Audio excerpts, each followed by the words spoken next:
Hey everyone, welcome back. Good to see everyone. This part of the year, especially, at least I am pretty excited. Starts with cooling down from summer. Um, at least in US, and like in a couple of parts of other parts of the world as well. I know in India and Asia, few parts, and along with all the festivals that are going to come in this coming month. So pretty pumped up, pretty excited. Hope everyone is doing great and staying safe. In continuation with the last video and the series that we are having, we will talk about Jupiter in Aquarius. All right, so Jupiter is going to move from Capricorn to Aquarius in this November. And again, I think like next year for some part, Jupiter will move to Pisces for some parts, and then before being retrograde and moving back to Aquarius, right?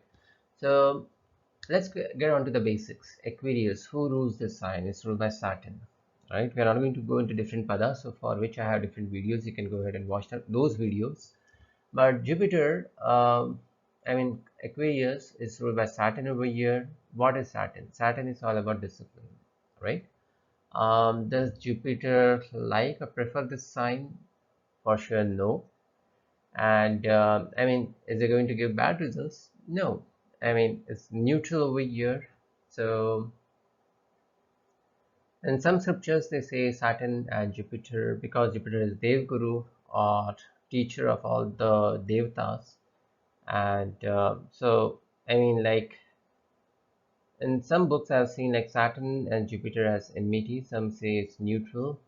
Anyways, so but main thing is it's not in a friendly sign, and not is in its exalted, neither is it exalted over here, neither in its own sign. All right, when Jupiter moves into Pisces, it's going to be in its own sign.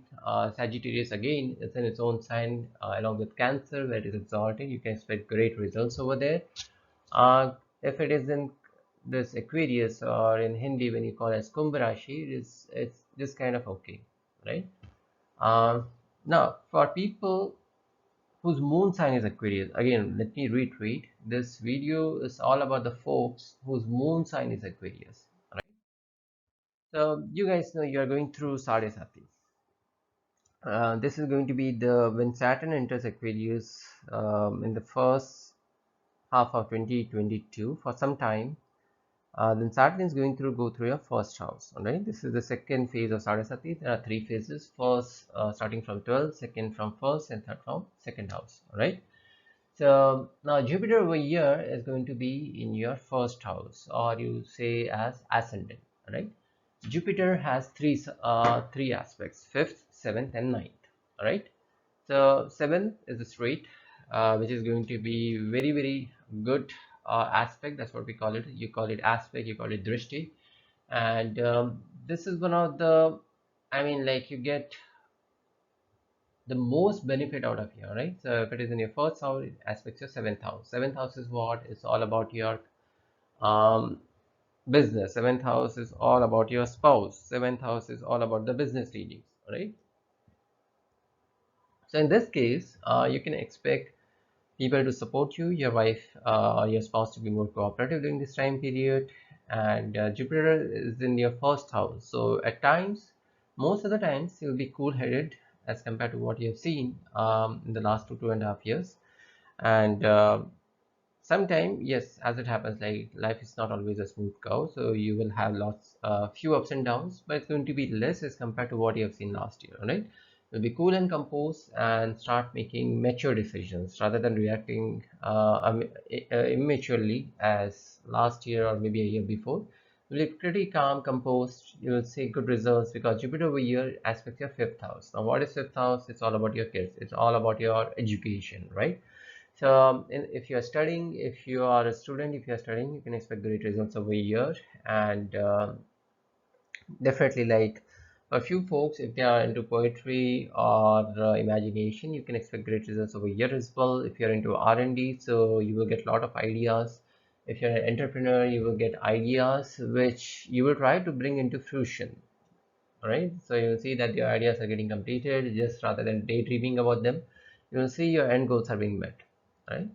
This is going to be a time period when you will see a major cycle of growth. So Jupiter over here is also going to aspect your ninth house. What is ninth house? It's all about your luck. It's all about the all about travels. It's all about favors from the government. It's all about your relationship with your father.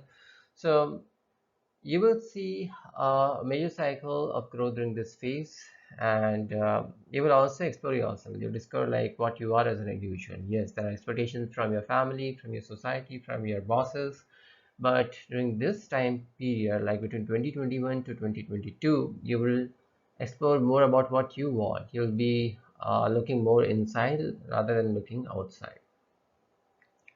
But that doesn't mean you need to withdraw from people or start hiding your talents. You can do that, but do it on a case by case basis. Like you cannot reveal your secrets in front of your enemies. You have to, like, behave based on the situation. It's all conditional thing. All right, but on the right place at the right time, you can reveal what you have learned, showcase your talent. Given, say, as an example, a presentation or a business dealing, you can reveal what you know about certain commodities. You can reveal what you know about the scope of interest. And this time will also be, since it's all Jupiter aspecting a fifth house as well, so it's all about learning and gaining new experiences. If you lose this time, you will end up losing big. All right, so make use of this time. Whatever you learn, you will be able to benefit from that in a long time, and you'll be able to cherish whatever you have learned. All right. The first house, sometimes like if you're of a fickle nature, you get panic easily. So you have to make sure like you control your stress, you outgrow your childish attitudes and stop acting like a completely puerile. Um, People will try to connect with you. For some reason, they will get attracted towards you, be it in terms of your personality, charisma that you have, in terms of your fitness, in terms of your communication, for sure. There will be more people who will start getting attracted towards you, right? Um, During this time, either you will start reading some holy books, or you'll be interested in scriptures, some holy serials, holy movies. You'll start to explore more about the spiritual side, and learning more about the scriptures. So that's going to be a good time period for that. And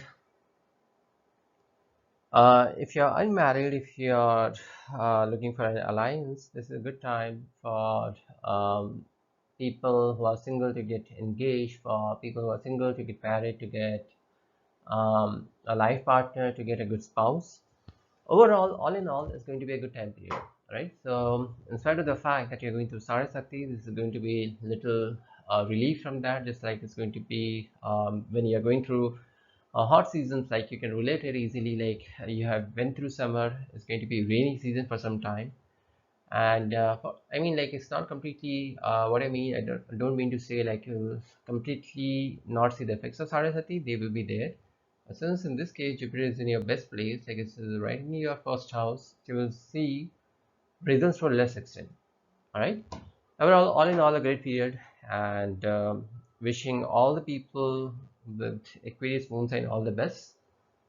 And with that, I'll see you again in the next video, or again the same Jupiter transit.